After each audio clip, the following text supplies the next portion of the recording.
In my own work,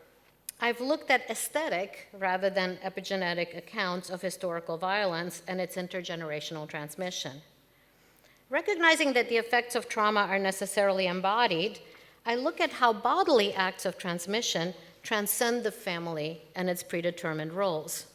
Thus, my goal has been to think about how the retrospective glance of trauma might be expanded and redirected to open more multiple alternate temporalities that might be more porous, more present and future-oriented, and that also might galvanize a sense of urgency about the need for change and about the means of activating it. In fact, I've been especially interested in the aesthetic itself as a space of transmission that is indeed more open-ended, surprising, and erratic. And thus, I really welcome the opportunity to discuss these questions with all of you who've been working on errans specifically, and I really look forward to your comments since this is work that's a little bit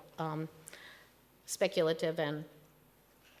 in its beginning stages. So I believe that our acts of reading, looking, and listening are relevant to this discussion because they foster receptivity and responsiveness. As we practice openness, interconnection, and imagination, as we acknowledge our own implication in the works we read and watch and listen to, we necessarily allow ourselves to be open and vulnerable, to be moved in ways that are not easily determined or predictable.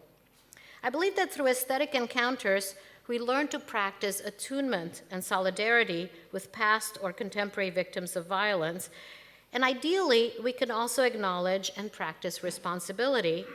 And I see responsibility not only as blameworthiness, but in the sense that the legal scholar Martha Minow has so helpfully suggested as the ability to respond to the needs of the past in the present.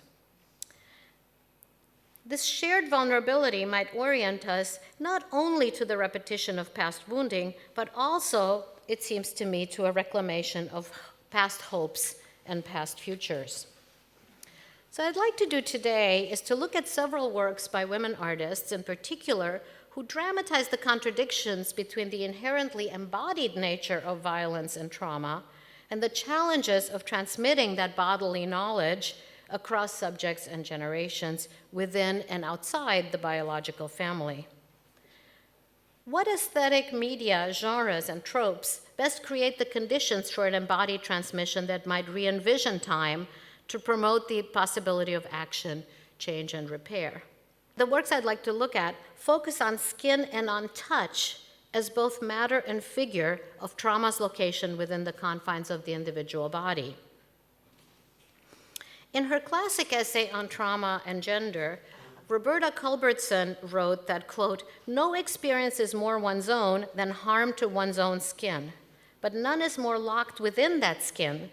played out within it in actions other than words, in patterns of consciousness below the everyday and the construction of language." So what Culbertson is trying to say is that harm to the skin is incommunicable outside of language. In an earlier article and book chapter that I wrote quite a few years ago now, marked by memory, I was interested in this very same question, and I focused on the trope of the tattoo as a writing on the skin that figures trauma in its very incommunicability and untranslatability. But these questions appear different to me now, and this is why I return to them in the age of epigenetic inheritance. While I was analyzing and criticizing children of victims and survivors who over-identified with their parents to the point of wanting to mimic parental trauma, to be marked just as their parents were, epigenetic science suggests that we are already tagged by our parents' tags. If we do not want to fall prey to an unforgiving biological determinism, I think we need to seek more multidimensional tropes, figurations, and scenes of encounter with a traumatic past.